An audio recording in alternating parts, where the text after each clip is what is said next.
네, 용어 공부하는 방법입니다. 이제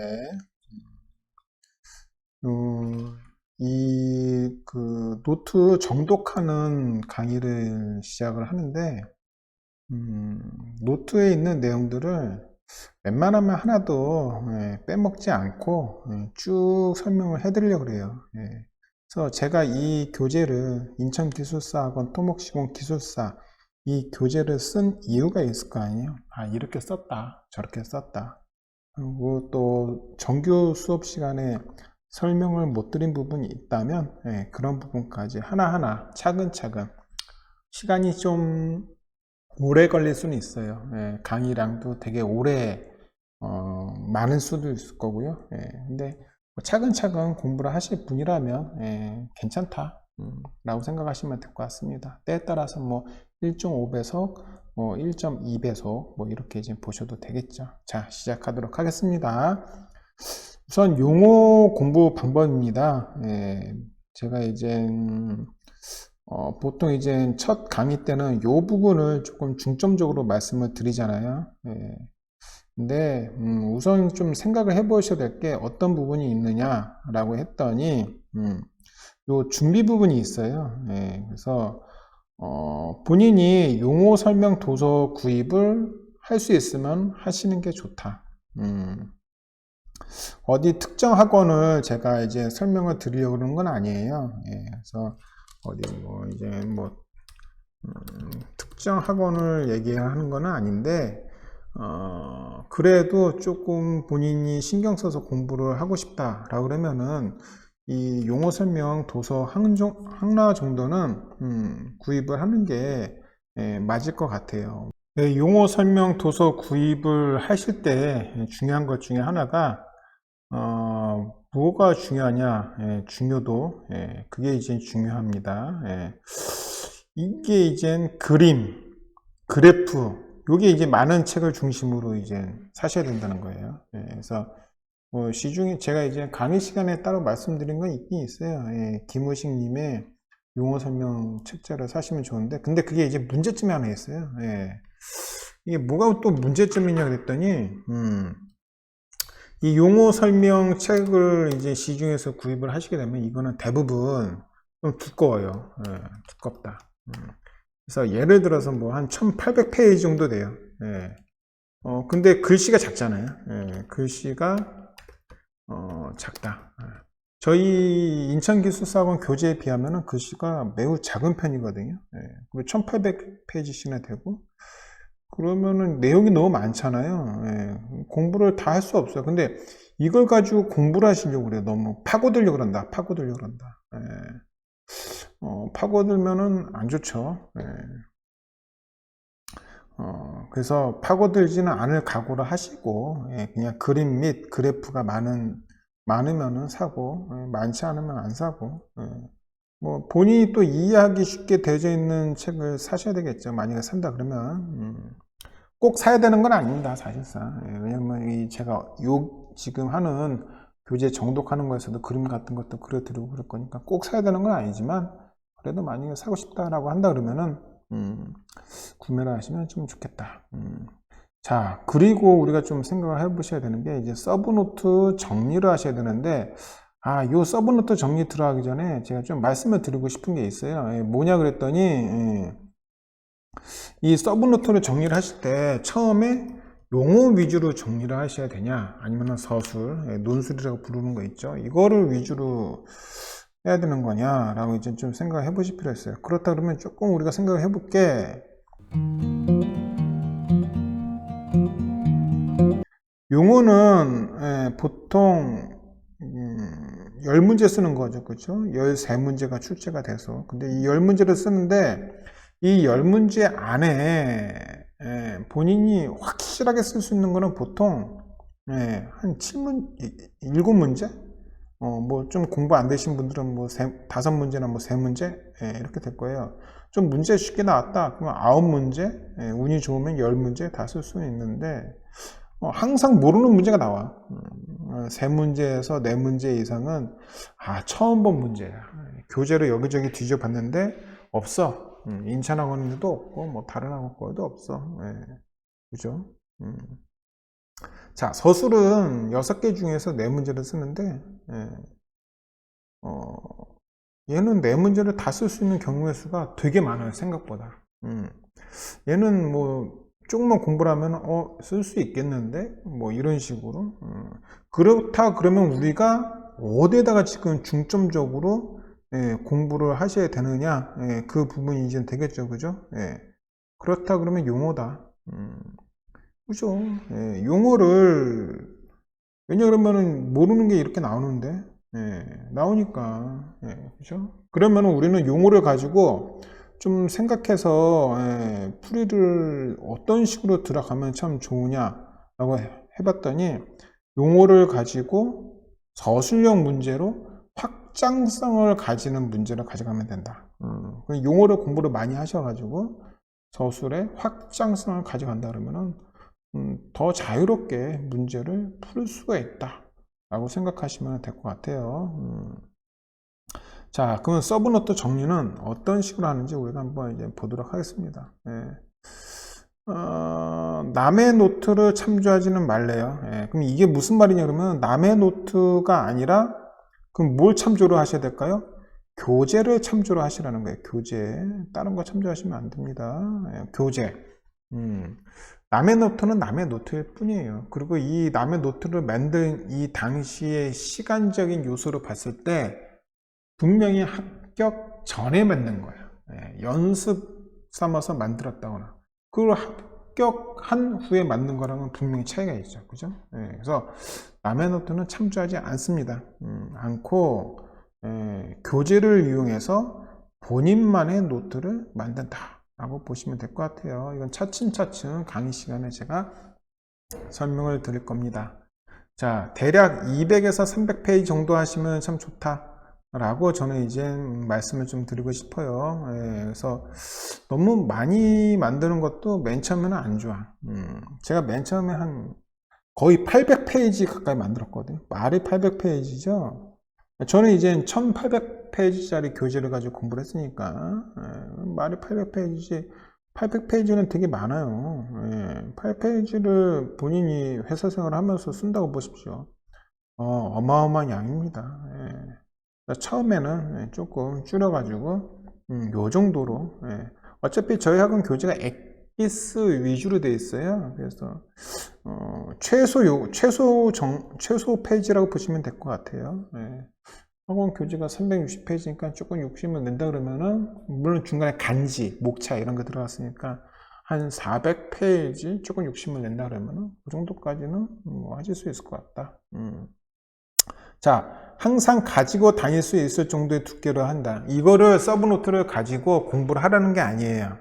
뭘 공부를 하냐 그러면 서브노트에는 본인이 이제 보고 쓴 거 있죠. 그렇기 때문에 공식 같은 거는 서브노트 안에 이미 뭐 맞게 써져 있으니까 그거 가지고 공부를 하시면 되는데 서브노트 가지고 굳이 그렇게 공식이 아닌 거를 가지고 공식뿐만 아니라 뭐 이상한 거 쓴 것까지 전부 다 공부를 한다 이렇게 하시면 안 돼. 내가 뭐가 잘못됐는지 그쵸? 서브노트를 만들었는데 뭐가 잘못됐는지 된 건지 찾으셔야 돼. 그죠? 그리고 서브노트를 만든 거를 이제 뭐가 잘못된 건지 찾았으면 거기다 뭐 해야 돼요? 빨간 펜으로 본인이 직접 쓰셔야 돼. 이런 걸 더 넣었으면 참 좋았겠네. 대제목을 이렇게 좀 바꿨으면 더 좋았겠네. 뭐 그런 것들 있잖아요. 그런 거를 하시라고 가지고 다니라는 겁니다. 엄한 거 쓴 것까지 다 외운다고 생각하시면 안 돼요. 본인이 만든 서브노트는 합격성이 맞는 게 아니기 때문에 잘못 만들었을 가능성이 많아요.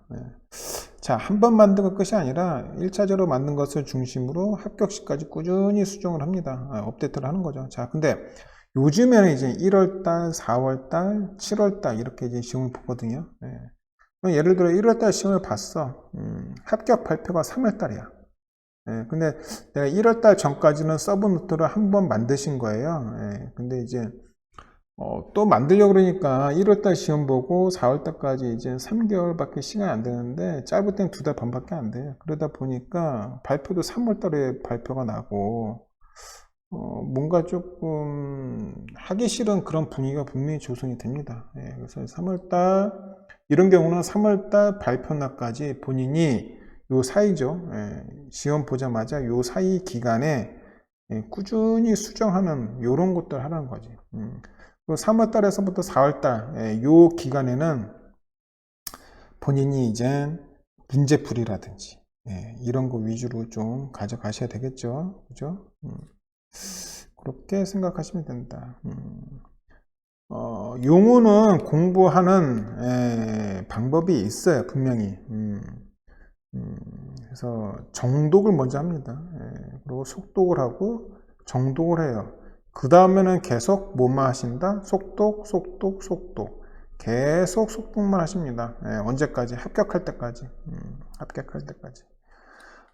정독의 기간은 뭐 한 달에서 1.5개월이라고 했는데 이거는 이미 이제 공부가 되신 분들한테 해당이 되는 거고 처음 공부하시는 분들은 이 정독이 서브노트 만드는 거 만드는 기간이다 라고 보시면 될 것 같아요. 서브노트를 만든 다음에 그 다음날 뭐 해야 돼요? 다음날 속독하셔야지. 어저께 만든 거 오늘 까먹은 거 아니에요. 그죠? 그리고 나서 다시 수정 작업하는 게 뭐예요? 정독하는 거죠. 맨 처음에 토공부터 꼭 볼 필요는 없어요. 그죠? 요 위에 두 가지는 이제 공부가 3개월 이상 되신 분들이에요. 맨 처음부터 토공부터 꼭 볼 필요는 없어요. 본인이 원한다면, 이번 철근 콘크리트, 부터 보면 되죠. 저도 그랬어요. 저는 책을 12권으로 분철을 했습니다.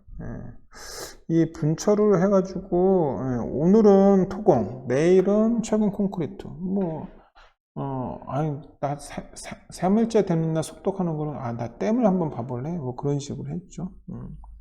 본인이 보고 싶은 부분부터 봐도 돼요. 상관없죠. 최소, 10에서 15번 정도 다독이 돼야 된다. 이게, 그러신 분들이 있어요. 어떤 질문들을 저한테 항상 많이 하시냐 그러면은, 한 1주나 2주 정도, 3주 정도까지도 학원 직강 오셔가지고 하는 질문들이 있다. 공통된 질문인데 어떤 질문들이냐 그러면은 공부한 거 다 까먹어요. 당연하죠. 서브노트 만들기 어려워요.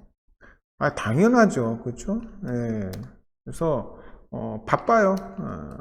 어떻게 해야 돼요? 뭐 이런 질문들을 해요. 당연하죠. 이제 이거를 학원 온 지 1주 만에 또 학원 온 지 1주 만에 처음 공부한 지 1주밖에 안 됐는데 이렇게 이걸 물어보신 분이 있어요. 당연한 거 아니에요. 3주가 돼도 마찬가지예요. 왜? 최소 봐야 되는 량이 있는데요, 량. 그렇겠죠? 지그시 공부하다 보면 되니까 지그시 자주 많이 다독한다 라고 보시면 될 것 같습니다. 시간이 촉박할 때는 시험 일주일밖에 안 남았어. 소설처럼 읽되 다독하는 습관으로 갑니다. 저도 뭐 시험 보기 일주일 전에는 안 까먹으려고 한 페이지 보는데 조금 보면 30초 많이 봐야 1분 뭐 그런 식으로 이제 봤던 것 같아요. 용어 공부에서 우리가 조금 주의를 하셔야 되는 게 있는데 어떤 부분에 주의를 하셔야 되냐 라고 봤더니 암기 위주 공부보다는 어떤 것에다가 집중을 한다. 개념, 원리, 키워드. 그래서 사실상 용어 문제를 외우는데 예를 들어서 1번 개요, 정의 쓰겠죠, 그죠? 그리고 2번 목적, 3번 시험 순서, 방법, 그리고 4번 시험시 주의사항 이런 식으로 쓸 거 아니에요. 여기 안에 있는 내용들을 전부 다 외우면은 없이 주겠죠. 근데 용어 준비하는 게 적게는 용어 200문제, 많게는 용어 500문제, 뭐 이렇게까지 준비를 하거든요. 아, 이걸 어떻게 다 외우냐고. 이거 사법고시도 아니고요.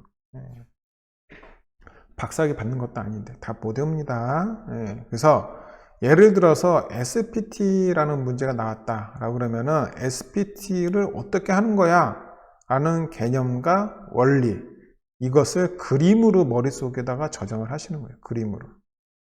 그림으로 머릿속에 저장을 하시고 SPT의 중요한 단어들이 있겠죠. 그렇죠?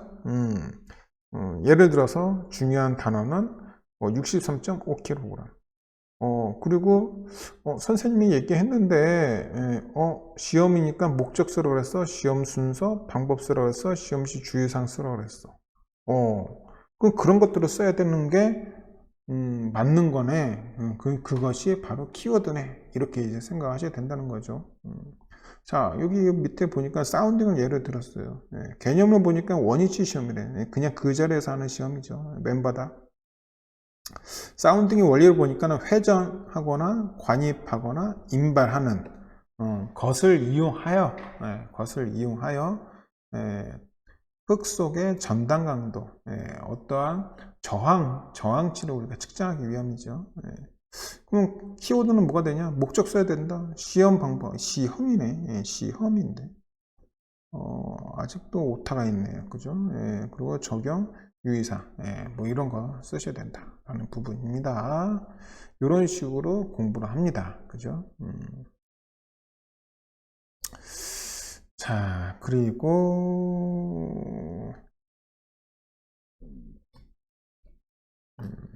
다음 장 넘어가니까 이게 뭐 수업 듣는 게 조금 그냥 편안하게 들으셔야 될 것 같아요. 지금 첫 요거 이제 용어 쓰는 방법은 서술 쓰는 방법까지도 그냥 편하게 들으시면 될 것 같아요. 자, 단답형 그런 문제풀이는 어떻게 되느냐? 그랬더니 13문제 중에 10문제를 풀어야 되고요. 이게 100분입니다. 시험 시간이. 1교시만 해당이 돼요. 1교시만. 용어 문제는 그래서 문제당 10분. 그래서 리허설 시험을 봐봐야 돼. 본인만의 모의고사. 그래서 문제를 푼 다음에 소요 시간을 기재를 합니다. 보통 7에서 8분 내에 한 페이지를 작성하도록. 조금 헐렁해도 돼. 처음에는. 처음 용어 문제풀이를 한다. 좀 헐렁하게 작성을 해보세요. 헐렁하게 작성을 했는데 내가 3번 연습 해봤는데 3번 연습 똑같은 문제를 이게 몇 분에 맨 처음에는 15분 걸리다가 그 다음에는 뭐 12분 걸리다가 그 다음에는 뭐 8분 걸린다 뭐 이렇게 되네. 할 수는 있겠다 뭐 이런 자신감을 좀 가져갈 수 있겠잖아요. 그러면서 내용을 조금씩 살을 붙여서 이렇게 하니까 9분, 10분 맞출 수가 있는 거네. 그렇게 이제 가져야 되겠죠. 그죠? 채점위원들은요 상상 내용까지 다 볼 시간이 없어요.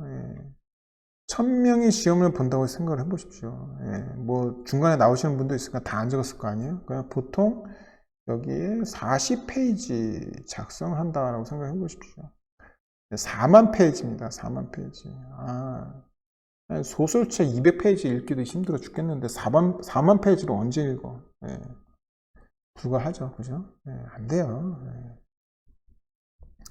자, 그 단답형은 한 장에 한 문제씩 쓰는 거예요. 그래서 매 장마다 한 문제인데 그 한 문제에 그래프, 그림, 비교표, 이런 것도 좀 뭐 차트도 이제 들어가겠죠. 이런 것들이 하나씩 들어가면 참 좋아요. 예를 들어서 이제 답안지가 뭐 이렇게 생겼겠죠. 그죠? 세로줄이 이렇게 생겼고 이게 총 22줄이에요. 그러니까 이제 마지막에 22줄인데 뭐 예를 들어서 이제 어디는 그래프가 이렇게 들어간 거야. 그래프 들어간 거에 대해서 네모 박스 이렇게 해서 여기 안에 어떤 내용 썼어. 그리고 세 번째 대제목 내용에는 무엇이랑 무엇을 비교표 해가지고 이렇게 쓸 수 있겠네. 그리고 네 번째에는 여기 지금 두 번째가 될 거예요. 그리고 이게 세 번째 대지목 안에 들어가는 거고, 네 번째 대지목 안에 들어가는 거는 뭐 시공시, 뭐 주유성이라든지 이런 게 들어가다 보니까 여기 이제 그림이 들어간 거야. 그래서 여기에 사면이 뭐가 있는데 뭐가 됐다. 그래서 어떤 공법을 써야 된다. 뭐 이렇게 이제 그림을 그릴 수 있겠죠. 자, 그래프, 어떤 차트화, 비교표, 그림, 이런 것들이 자꾸 답안지에 들어가도록 해야 눈여깃거리가 있겠죠. 4만 페이지를 다 못 봐요. 보고 싶은 것만 보겠죠. 채점위원도 사람인데. 그렇죠? 그럼 보고 싶게끔 만들어야 되겠죠. 하셔야 됩니다. 그래프, 그림도에 비교표, 차트. 최소 한 개 이상은 써야 돼. 이 몇 가지 중에서. 근데 여러 가지 섞어서 쓰면 더 좋겠죠. 공부가 조금 되다 보면은 내 이제 하루에 2문제 이상씩 공부한 부분에 대해서 풀어보면 참 좋아요. 이게 1년이면 벌써 700문제예요. 700문제. 365일이잖아요. 뭐 설날은 하면 안 된다. 해야죠. 추석 해야죠. 그죠? 부모님이 돌아가셨어. 그러면 하면 안 되죠. 그러면 하면 안 되는데 뭐 설날 추석 때도 할 수 있으면 해야죠. 본인이 공부한 거에 대해서 단답형 문제, 용어 문제를 풀어본다 그러면은 절대로 책을 보고 풀면 안 돼요. 될 때까지 책을 안 보고 풀어보고 나서 또 이거 까먹었네. 그건 또 보고 또 다시 풀어보고 이렇게 하시면 됩니다. 단답형을 잘 써야 서술형도 잘 써질 수 있어요. 왜 그러냐 그러면은 이 서술형은 3페이지를 쓰는 거거든요. 그래서 22줄짜리를 3페이지를 쓰게 되는데 보통은 여기 첫 번째 거는 서론, 두 번째 거는 본론, 마지막 거는 결론. 그래서 이렇게 씁니다. 근데 보통 두 번째 페이지에 들어가는 내용들이 용어에서 공부한 내용들이 두 번째 페이지에 많이 들어가요. 그러니 용어 공부를 충분히 하셔야지 쓸 내용이 있겠죠. 그죠? 자, 답안을 맞춰봐야 된다. 본인이 풀고 본인이 책이나 자료 찾아보면서 답안 맞추면 50점이 향상이 돼요. 본인이 풀고 합격자가 답안 맞추고 설명 들으면 100점 향상이 되겠죠. 그렇죠? 이 위에 거는 독학이고요. 밑에 거는 누구의 도움을 받는 겁니다. 도움을 받아야 빨리 합격합니다. 당연하겠죠. 우리 탱크를 만드신다고 보시면 돼요. 탱크 만든 적 있으십니까? 부품이 어마어마하게 들어가겠죠. 설령 다 조립을 한다 쳐더라도 거기에 들어가는 기기장치, 전자장치에 대한 세팅을 어떻게 하실 거예요? 안 되잖아. 그건 누구랑 같이 손잡고 해야 돼요? 탱크를 만드시는 전문가를 옆에 두고 귀찮게 물어가면서 배우면서 조립을 하셔야 돼요. 그러면 탱크 만들 수 있어요. 근데 탱크 만드는 방법을 유튜브를 보고 만든다고 해보세요. 언제 만들어요? 못 만들어요. 힘들어요. 그죠? 합격자를 귀찮게 하셔야 됩니다. 자, 예를 들어서 이제 심 빼기 발파라는 걸 용어로 단답식으로 작성을 해봤으면 이걸 가지고 응용을 합니다. 나중에 서술 공부할 때 심 빼기 발파와 벤치컵 발파의 장단점을 비교하세요. 아니면 도심지 발파 공사에서 심 빼기 발파의 문제점과 대책에 대해서 설명하세요. 이런 식으로. 일반적으로 서술형은 어떤 부분에 대해서 많이 물어보냐 그랬더니 문제점과 대책 이런 부분에 대해서 많이 물어보고 있습니다. 그리고 서술형은 이렇게 도심지 발파 공사에서 어떤 거를 수식해주는 말이 이렇게 이제 붙어요. 그래서 얘는 물어보는 거, 얘도 물어보는 거. 그렇죠? 그래서 물어보는 게 이렇게 들어가고 수식어가 이렇게 들어간다 라고 보시면 될 것 같아요. 이런 형태로 본인이 이제 심 빼기 발파를 용어로 공부를 했다면 나중에 분명히 그걸 가지고 이런 식으로 서술형을 만들어서 공부를 해보셔야 된다 라고 생각하시면 될 것 같습니다. 자, 그러면 용어 공부는 어느 정도 공부를 하셔야지 되냐? 그거를 봤더니 눈 감고도 쓰겠다. 자기 전에 천장을 바라봐요. 그리고 눈을 스르르 감으면서 잠을 주무시려고 그래요. 근데 오늘 공부했었던 거 SPT, 눈 감고 쓰는 거예요. 천장에다가. 그 정도 돼야 돼요. 발로도 쓰겠다. 그만큼 많이 쓸 수 있다는 거죠. 그죠? 팔이 아파 못 쓰겠다 정도까지 쓰셔야 돼요. 이러다 팔병신 되겠네? 손가락 병신 되겠네? 그 정도까지 하셔야 돼요. 굳은 살이, 저는요, 합격한 지 지금 22년이잖아요. 합격한 지 되게 오래됐어요. 생각보다. 근데 계속 연구하고 그러면서 여러분들한테 이제 강의 드리고 그런 건데, 손가락이 병신될 것 같다 정도까지 해봤어요. 손가락이 안 펴져. 너무 많이 썼나봐. 굳은 살이 아직까지 배겠어요. 지금 10몇 년 지났는데 아직까지도 거기 굳은 살이 안 빠지더라고요. 그 정도 하셔야 됩니다. 문제만 보면 6, 7장은 쓸 수 있을 것 같다. 우리 이제 회의하다 보면 특히 이제 감리단장님들 입에 거품 묻으면서 말하죠. 하나 툭 건드렸을 뿐인데 와, 거기에 대해서 무슨 잔소리가 이렇게 많어. 그런 식으로 관장하면서 SPT인데 한 장이 아니라 6, 7장을 쓸 수 있는 거예요. 관장하면서 쓸 수 있어요. 쓸 줄 알아야 돼요. 자, 계속 우리는 뭐 한다? 반복한다. 반복의 연속이에요. 언제까지? 합격할 때까지. 다른 거 안 바래. 합격할 때까지만 하시면 돼. 그죠?